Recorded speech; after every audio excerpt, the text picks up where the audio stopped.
Hi. Hello, can you see me now? Yes, I can. How are you? Great, I'm great. And you? I'm good too. Thanks for asking. For everybody who's joining us, let me begin with a quick introduction for our guest today. Our guest is from Lebanon today, and his name is Mohammad Hijazi. He's an international communications consultant and trainer, and he's also a part of the esteemed organization of JCI. And we'll be asking about his experience so far and his journey so far. So, if you have any questions, please put them down for Mohammed, and we'll get to them. Mohammed, should we begin?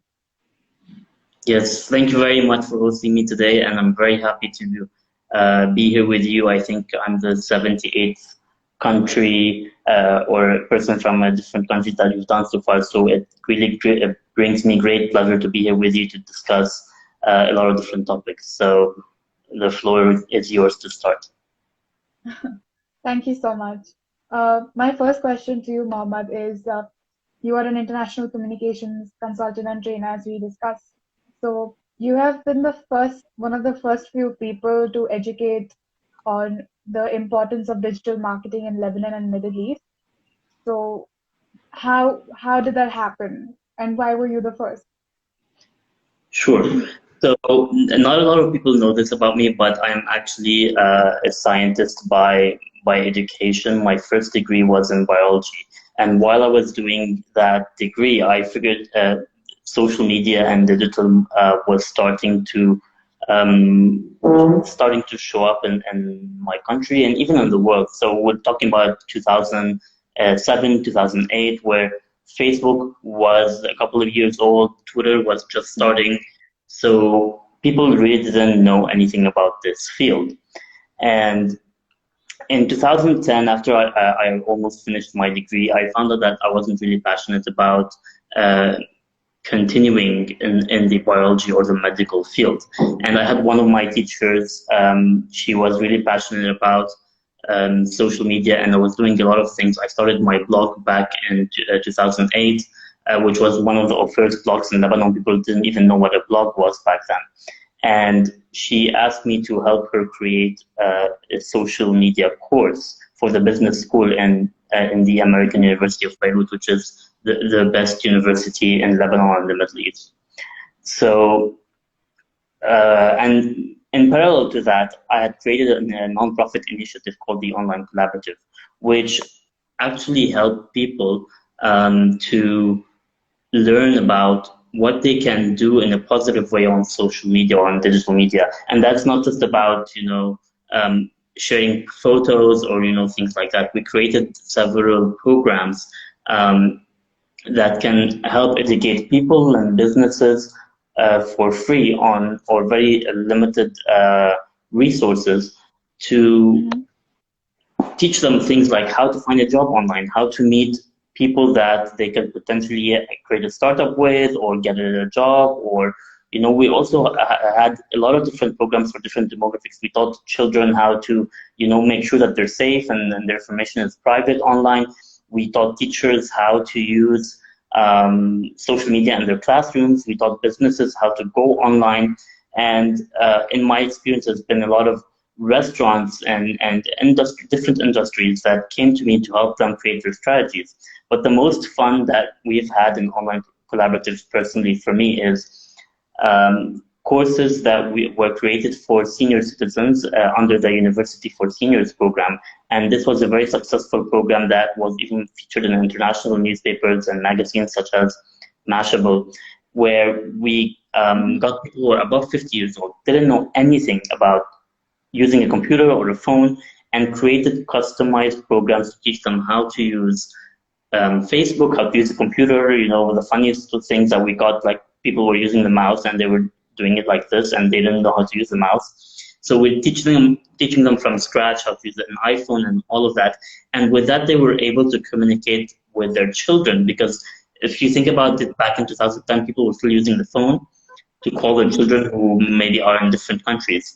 So that is Yeah. one way. And then in 2013, we launched the Social Media Awards in Lebanon, which was an award to showcase the best businesses and initiatives and people and celebrities who are using social media in a productive way, and to help showcase these people as an example of other businesses and startups and people that are using social media in order to inspire them. So that was, in brief, how I started with, working in social media. And I started in 2010 acquiring professional clients. So I worked for trading strategies, and the ball's been rolling ever since. That's super nice to hear. Uh, you have literally seen the world change around you, I'm sure.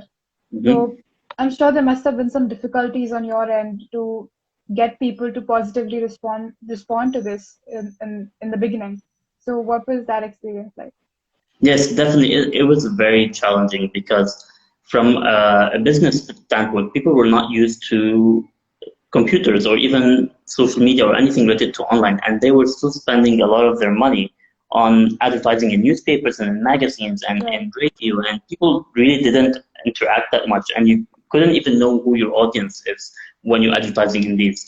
And so trying to shift their mentality, and people always think that social media is free, you don't need to pay for it, you don't need to invest in it, and they didn't really see the value. So changing that mindset for businesses, and also changing it for parents and for teachers, because teachers used to think that, oh, people are wasting their time on social media, this cannot be used in a way where we can benefit from it. But 10 years later now, during the coronavirus pandemic, all of that has shifted. And literally a couple of months, people who still did not believe in digital and online meetings and online education are really swallowing the words now, because everything has shifted and people are not prepared for it. So the people who were trained by us in 2010 could easily be online right now, and conducting their business or their education in a way that didn't stop them with the pandemic. So for me, I think the biggest shift is happening right now, even though this technology has been there for 15 years. Right. Uh, on the other hand, you've also had experience working and consulting various organizations such as the European Union and United States and World Economic Forum.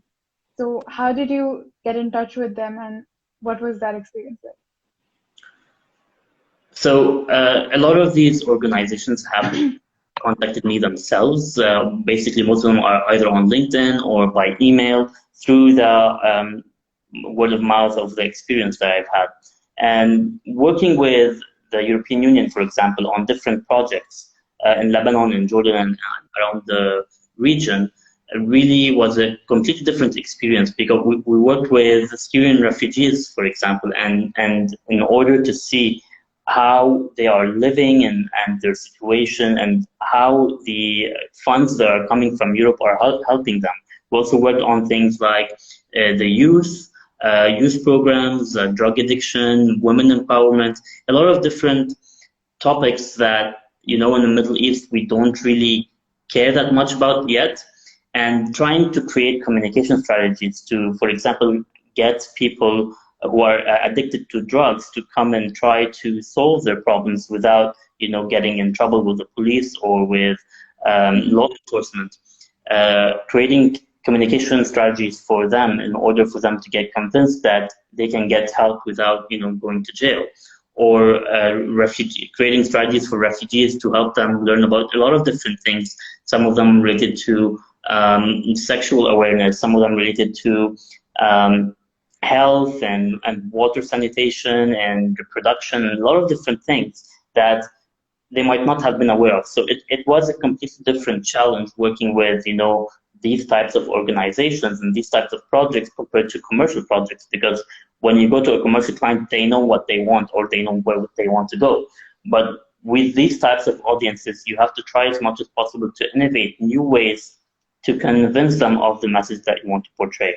And definitely my role included a lot of different training for businesses, but also training for, the United Nations and the EU and all of these organizations that you would think they are exposed to a lot of information, but really you have to train at every different level on different things related to marketing, communication, how to deal with people, leadership, because all of these topics are really important to conduct business or conduct a project really well. And skipping a step sometimes will get you in trouble with either your stakeholders, with the people that you're working with, the refugees, the youth, the women. So it's always very important to have a clear strategy that is being implemented, no matter what organization that you are in. Right. So you have taken something that is usually related to business, such as marketing, and you've applied it in a social, uh, let's say, enlightenment sort of a way. Mhm. That's really good. That's amazing. Uh, Marketing is no longer just about business. You can apply marketing to literally any field and even to your personal life. In order to, find a date and get married right now, part of it is personal branding. And personal branding, mhm, even especially if you're using online apps, you have to know how to portray yourself online. And that is definitely part of marketing. You also can use it to find a job, your LinkedIn profile, your startups. You can also use it on every single level because communication is not just about selling something. It's about how you portray yourself as a person. And part of marketing is how to communicate with people, and that really can help you do a lot of things without. It's not just about business or making money. So the way that you portray yourself on social media, in person, even the things that you wear, the way that you talk, all of that is part of marketing yourself. So I think this is something that people are not really aware of, that marketing is part of everything that they can do. mhm. Right. So, in your opinion, what are some marketing myths you can say that people follow nowadays, but they really shouldn't? So, is there anything like that? Of course, there's a lot of mistakes or myths that people do in marketing that they should really start getting over and trying new things. And I already spoke about that people are still using traditional media. And when you think about traditional media, when you're advertising on TV or paying a lot of this money to put billboards or posters, you're investing so much money in very little return because you cannot really tell how many people saw this ad if you're reaching your target audience or not. So social media, not investing in social media is one of the biggest mistakes because in social media you can target exactly who you want Right. for your message. So even if it's not a product, even if you're not selling anything, if you're not reaching your target audience, you're wasting your money. And generally, it's much cheaper to be on social media. So that is really important. One of the important mistakes, but also another important mistake is that people don't take social media seriously, especially in businesses where they tell the intern, here's our Facebook account and go you do your thing, or getting their children or their friends to handle their accounts. Even some of them are very big corporations and they don't know about brand identity. They don't know about how your brand image should be portrayed online. You can't just give it to a child or a teenager to manage a business's social media because they know how to use a smartphone, for example. So creating a strategy, hiring the right people, training the people not only on how to use social media, but also about what your company values are and how you can, portray all your values and your how your company culture is to the people. Because if you don't do that, your image will be lost across all the different things that are happening online.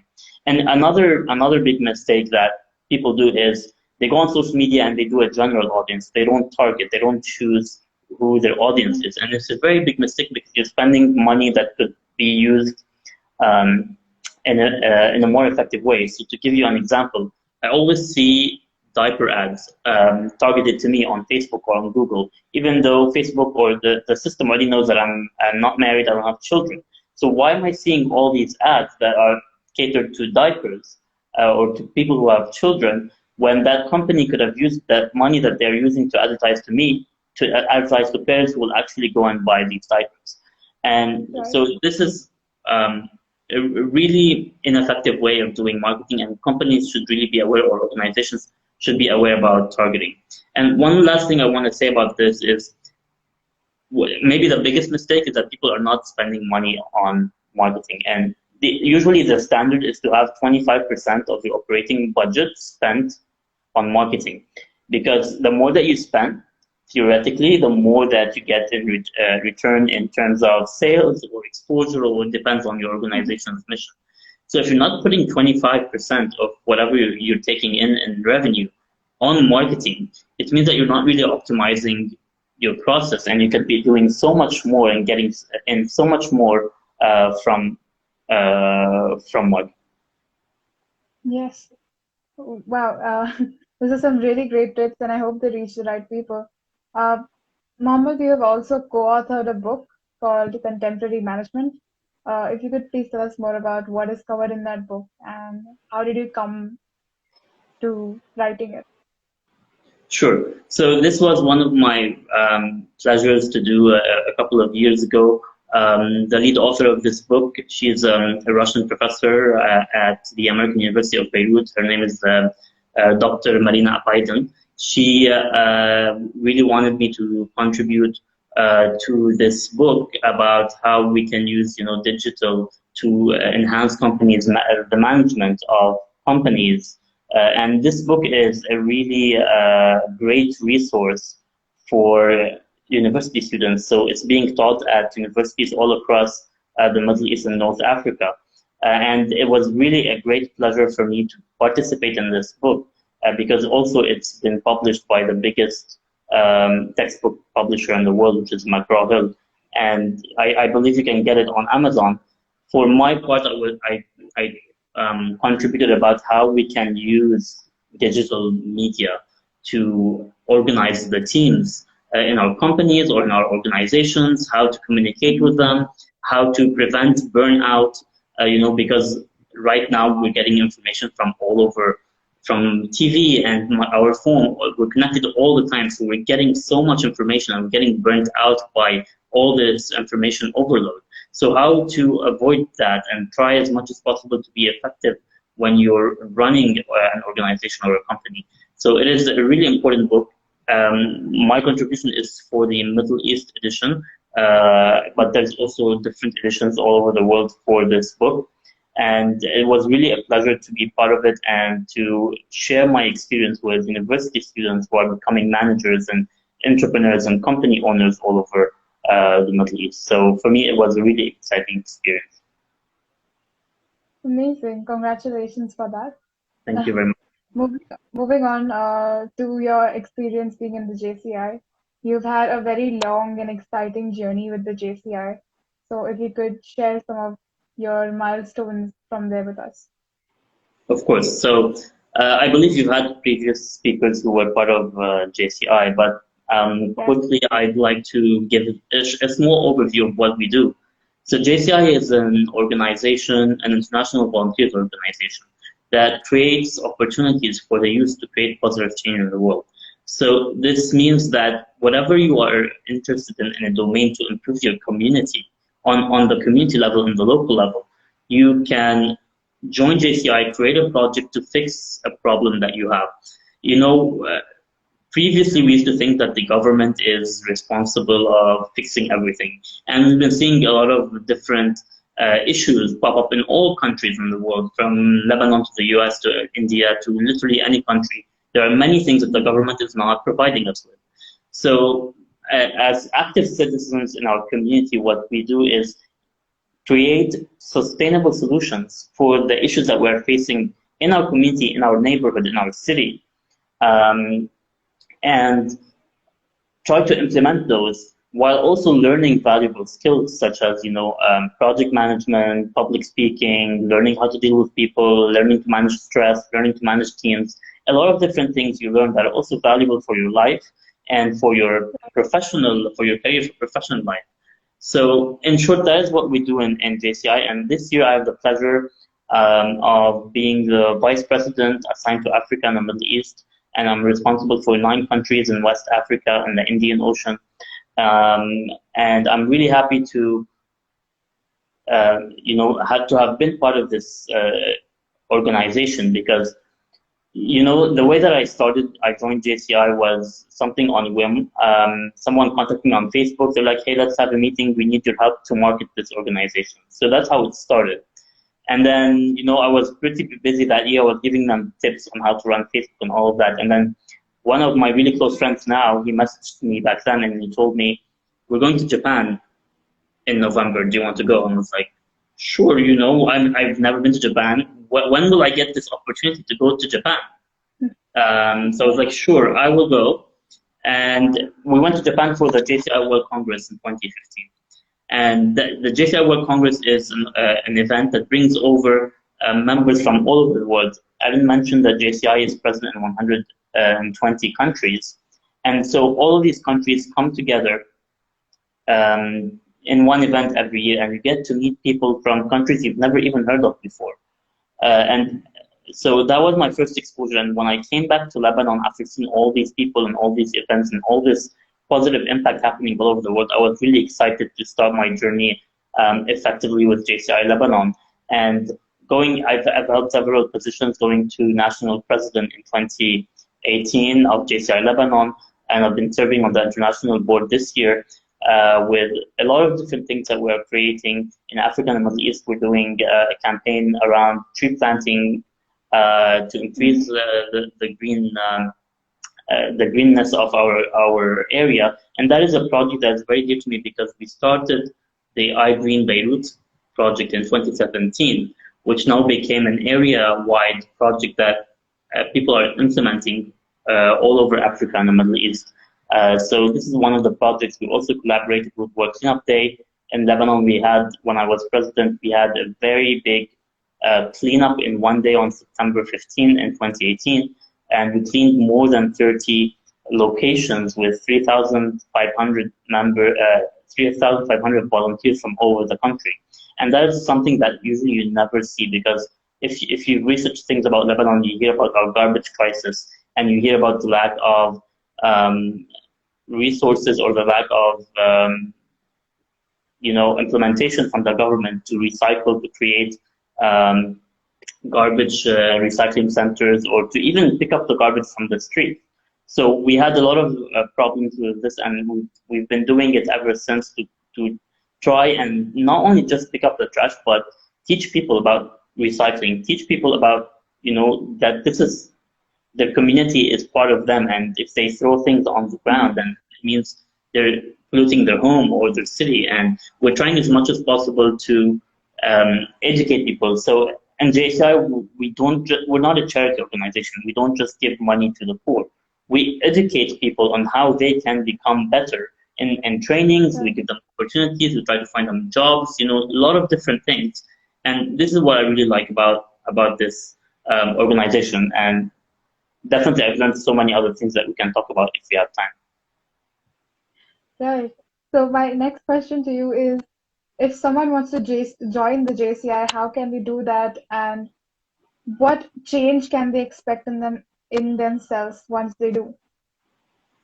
So joining JCI is pretty simple. They just need to look up the organization, the local or national organization. So if you are, let's say, in India, check out JCI India, and then I'm sure there's one in your city. So try to Google that or find their Facebook page, or just go on the main page, which is jci.cc, the website, and you can try and find your organization there.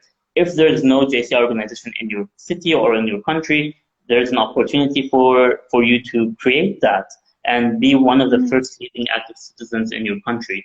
And something that I didn't mention is that we do have a lot of famous and extraordinary alumni who are JCI members. So we're talking about heads of state presidents of countries such as Bill Clinton, or JFK from the U.S. We have Jacques Chirac from France. We have Prince of Monaco. We have the late UN Secretary General Kofi Annan from Ghana, who was also our keynote speaker in 2017 at the World Congress. So a lot of this whole experience from JCI really gets you a lot of things. For me, what I really learned, like the highlight of my experience, is that you become a much more open-minded person, and that is really needed for us in the world right now. Where the whole thing that being in part of JCI or other international organizations, it shows you that the things that you were taught as a child are really not very good for you to become a really open-minded person. You're always taught, stereotypes, or you're taught just that your religion is the correct one, or your country is the best country, or your the way of thinking is the only way that people should be thinking. But then when you go and you experience people from all over the world, in all the 30 countries that I've been to, most of them with JCI, you see the different culture and how people are living, and you learn new things that you thought were wrong, or you thought that you couldn't really actually believe in. But once you meet these people on the ground, and you make friends from all over the world. Right now, if I want to travel to any country, I have a home, a place to stay in 120 countries in the world, and really very few people in the world can say that. And I've actually tested this. I'm not just saying this. In 2018, I went and I did a North American trip. I visited more than 20 cities in the US and in Canada over the summer. And at almost every place, I was either staying with someone who is a JCI member, or I was conducting trainings or attending events, meeting new friends because of JCI. And it's not very hard to just message someone, tell them, hey, I'm from JCI, I'm visiting your country, and you'll be there. Plus, this is definitely one of the perks if you like to travel, but there's so many things that you learn aside from being, open-minded.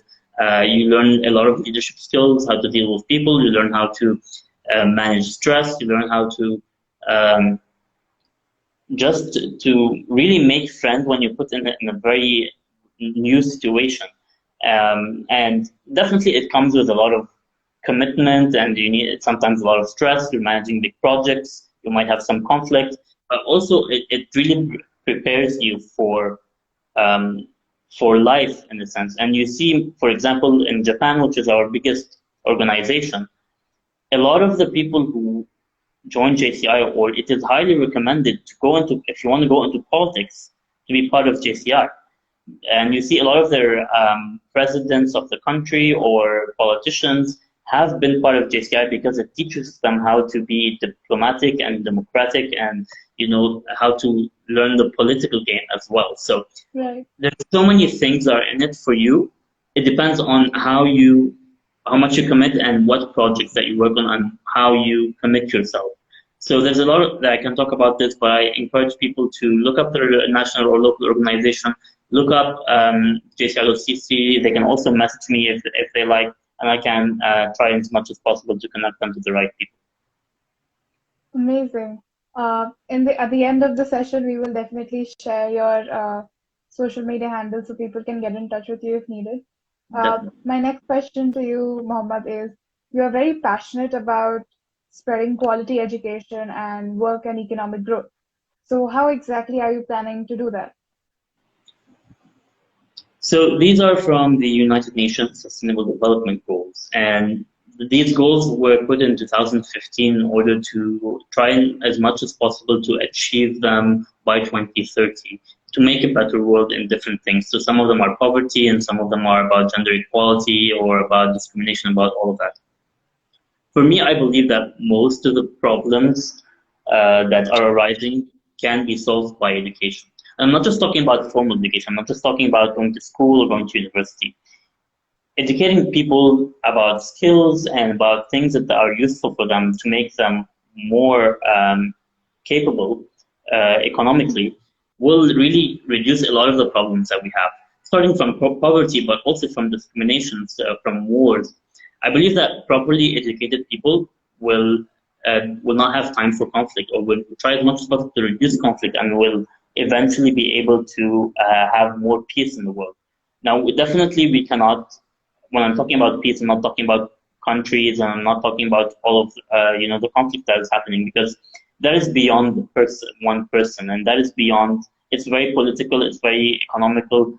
Countries are fighting to make money, or for oil, or for all of that. So that is more of politics. But on the personal level, creating peace with your family, with your colleagues, in your community, is really rooted into how much education, or what the type of education that you get, and having and giving people access to education is really important to have them become more open-minded. And we were talking about how JCI helped me become more open-minded by meeting people, and that is also part of a person's educational journey that you do. So providing people with education and opportunities to work and to make money will really help them grow as a person. Because if you're not able to get your basic needs of food and shelter and water and security for your children, then you won't really be contributing to your community unless you get those things met. And part of what I've been doing regarding these three things, we talked about online collaborative, and we started, how we're teaching people how to find jobs online, or how to communicate, how to fix their LinkedIn profile, how to fix their CV. A lot of these things are some of the things that I still do in terms of courses and training. And JCI mainly, one of the pillars is um, business empowerment of our members, and that can be teaching them how to create their own startups. Because right now, there's an economic recession, and it's been like that for a decade or so. If you are not able to find a job, you can try as much as possible to create your own job. So that is also something that we are striving to do. Providing a lot of resources for free education, things that are being done online, such as courses such as Coursera. Almost every week I'm doing a few sessions on different topics. So a lot of these things really contribute. And in order to have people become more open-minded and become less racist and there's less discrimination in the world, you have to, as much as possible, expose them to what's happening. Because, the root cause of conflict is people thinking that they are right and everyone else is wrong. And when you don't expose them to these different perspectives, either through education or through opportunities, it will always end up like that. And we can really see this because now you listen to the news and you think, oh my God, everyone's at war and this is the worst time in history. But actually, it's not. We are actually in the best time of history, but the news really gives us all these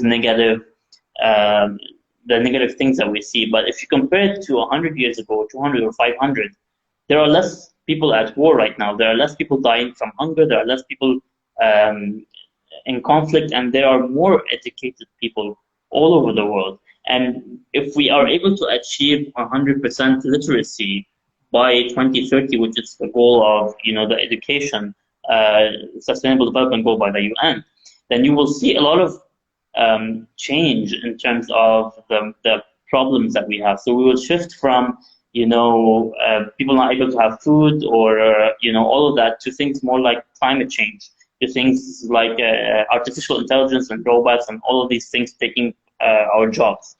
So basically, we will go to another set of problems, but the basic problems that people are facing, the hunger, the lack of education, we should be able to, by 2030, to say that we have done a good job trying to solve these problems. Right. Mohammed, do you have a vision about where would you like to go after this? In terms of my personal life or my what type, like Both, whatever you want to share. right now in Lebanon, we are facing one of the worst economic crises I've ever seen in my life, and probably my parents has ever seen. Because not only because of the coronavirus pandemic, but because of the corruption that we have in our government for the last 30 years. We don't have electricity. Like right now, I don't have electricity. Water shortages, lack of food, the garbage crisis, climate change, pollution, a lot of different things have affected that. Our currency has devaluated almost 7 times, 700% in 1 year. And right now, everyone's goal is to leave the country, which for me is something that I'm looking into, because after 30 years of being here and after 30 years of struggling, it's time to move on to find better opportunities so that maybe later on I can come back and give back to this country, or not just this country, because what I believe in is that I'm a global citizen. I was randomly born in Lebanon, like you were randomly born in India, like other people were randomly born in their country. you had no control over that. So why do we put so much effort into nationalism and protecting this flag and protecting this land that we really don't have any stake in? The best thing about, being a global citizen is that you should be caring about Earth or your environment as a whole, or as to people and humans as a whole, or to animals or things that are around you.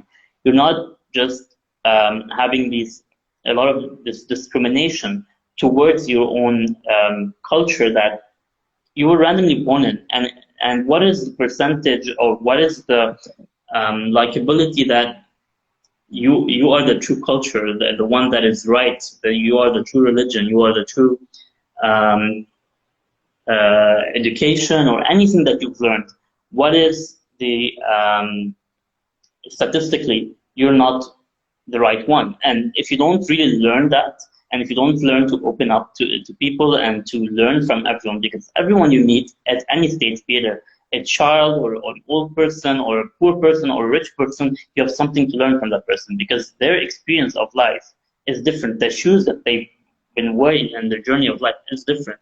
And so for me, traveling all over the world, you learn a lot of these things, and just being stuck in your own country and just living here, you are really limited by the things that you can do. And for me, my goal is to, as much as possible, try to have a positive impact on the world, be it as something as small as possible or as big as possible, depending on what opportunities I am given. And right now in Lebanon, I'm really not being given any opportunities. So it's time to move on to find somewhere that is more appreciative of the efforts that we're doing.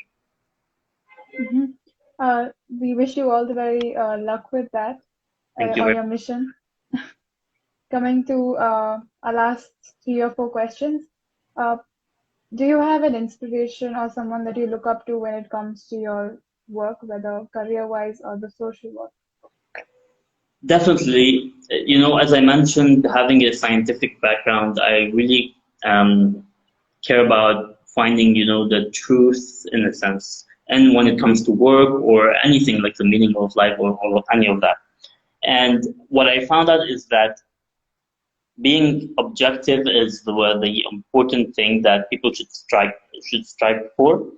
And for me, like, the people that really inspire me have more or less been scientists or people in that field. I can mention that some of the people that really inspire me. Dr. Stephen Hawking, for example, he passed away a couple of years ago, but the impact that he's done to science, and not just science, business, and the way that he thinks, and the way that he, dedicated his life, even though he was disabled and was not able to do anything. He strived so much to even, he couldn't talk, but created so much impact to the physics field and to the world, that really have made a completely different impact. I can also mention one of my inspirations that I actually met because of JCI, Colonel Chris Hadfield, who is a NASA astronaut from Canada. He spent hundreds of days on the International Space Station. And one of my favorite books, actually, and if you would like to read it, it's called The Astronaut's Guide to Life on Earth. And he shows you that his experience really teaches people how to conduct their life on Earth. And every little thing that he learned by becoming an astronaut can be implemented into your life, on how to deal with people, how to run a business, how to do all of that. So that's one of my favorite books. And I had the chance to meet him back in Quebec, in Canada, in 2017, where he gave us the keynote speech at the JCI World Congress. I can also mention, for example, Bill Gates, which might sound a bit cliche, but if you really think about what Bill Gates has done in his life, starting off as a computer developer in his basement 30 or 40 years ago, to starting the biggest electronics or technology company in the world. Mostly everyone uses Windows right now in the world, to handing off the company now and using all his time and resources and money to create a foundation with his wife to solve issues that the world is facing, such as malaria and diseases, and now for the coronavirus and vaccines and education. So I believe that these people are truly inspirational because he could have spent retired, spent all of his time vacationing and traveling and spending money, but Mm-hmm. he's giving back to the community in a way because he knows that the privilege that he is in. These are inspirational people, and you cannot really. You see other rich people who do not do that, and you see a lot of rich people who are still utilizing the resources of Earth as it's their own backyard and, creating more pollution or exploiting people. You can see with, for example, Jeff Bezos and Amazon, even though he's a very inspirational business leader, but the practices that he's doing is really affecting a lot of people negatively. So the people that really I inspire me are, people who believe in the scientific method, people who know how to be objective, who are giving back to their community, or they strive their whole lives to give back to their domain or to the world. Mm-hmm. That's a lovely answer. So, Thank you. next question. What are some words of advice you would like to give to other people who are hoping to do something similar to what you are doing right now? Okay, so in marketing. Yes, in marketing and social work. Okay, so what I think about for marketing is still a very hot field. Every business right now really wants to go into marketing. And so if you actually study that at university, but make sure that you are studying the contemporary marketing, not things from the 80s, how to deal with social media, how to deal with a changing world, crisis management, all of that, it is really in demand. And just not just stick about to your formal education. You can be a marketer and you never studied it because you can learn almost everything you want by yourself, either through reading books or online on seminars or taking online courses, doing things yourself and testing.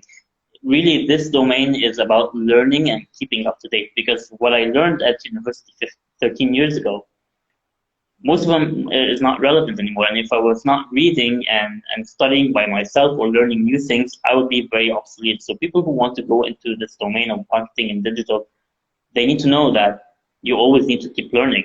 It's not that, oh, I have this degree, it's in my closet, and I know everything that needs to be known.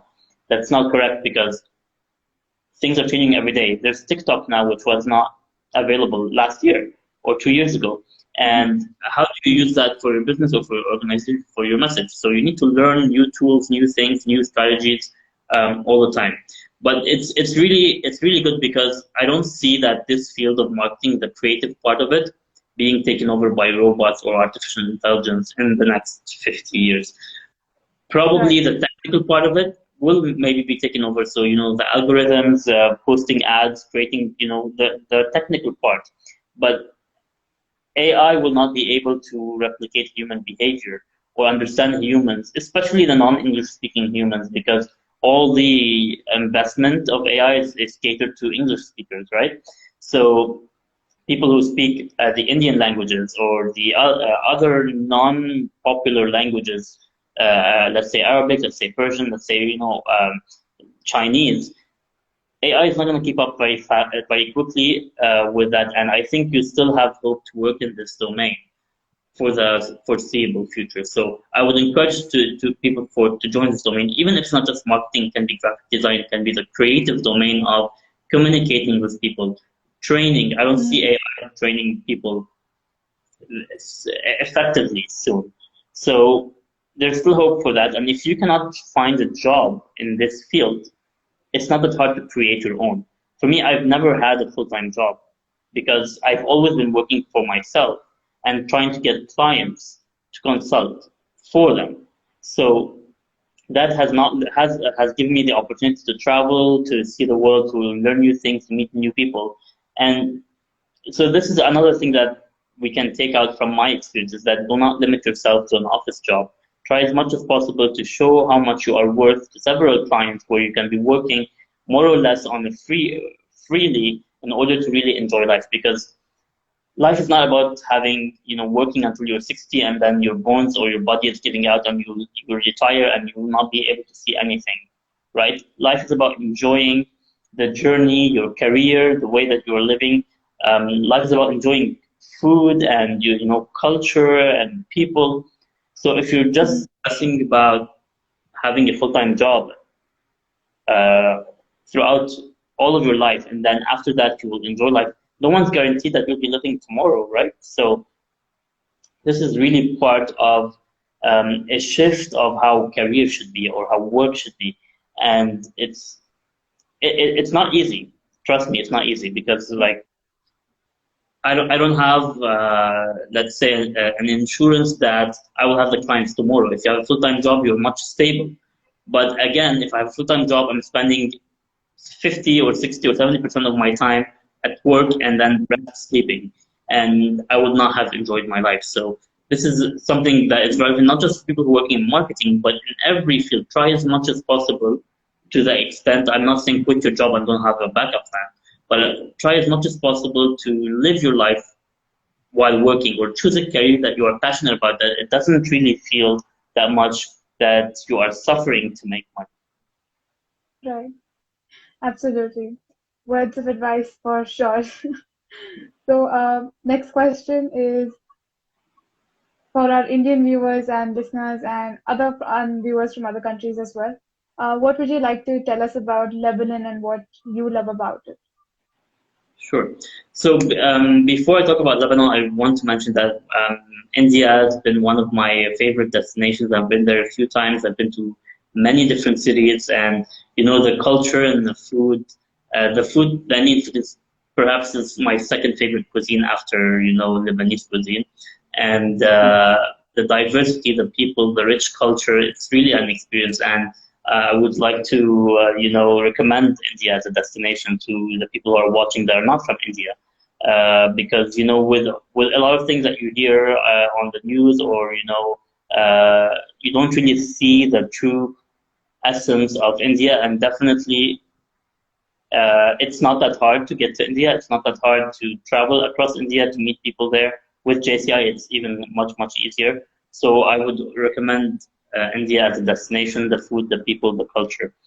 As for Lebanon, as I said, right now, we're going through a very, very tough spot. So I personally would not recommend people to come for tourism in the next couple of years. But it's a really amazing destination where you can see a lot of. It's a very, very small country, so I'm sure you can drive the whole country in 2 hours or 3 hours depending on traffic. So that doesn't really compare to anything in India, or in the US. Um, so there's a lot of things to do in this tiny country, from sports, from skiing in the winter, the beaches.